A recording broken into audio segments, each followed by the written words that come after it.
तव्हांजा रोमांस बि जाम थिया, मूंखे असाथी तौर ते ख़बर आहे। हैदराबाद में भी थिया, कराची में भी थिया, ऐं उन जे करे तव्हां दुश्मनी बि वधियूं। पाण आशिक मिज़ाज आहियूं, हुसन परस्त आहियूं।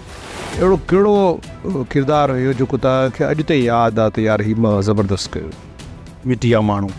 ज़फ़र तव्हां अॻिते निकिरण जी कोशिशि पियो करे, जेका हुनजी वॾी भुल आई। न हाणे उहो त हर आर्टिस्ट जो हक़ आहे इहो। रफ़ीक किसाणी, नो इश्क, इश्क मुर्शिद। ॻाल्हि तूं ॿुध, हू प्यारी छा कंदी हूंदी? हा प्यारी पहिरें 3 साल अॻु में त थांव धोईंदी हुई।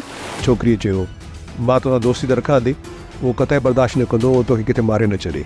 ऐं उन मूंखे तव्हांजो नालो ॿुधायो, ईअं हुयो या न?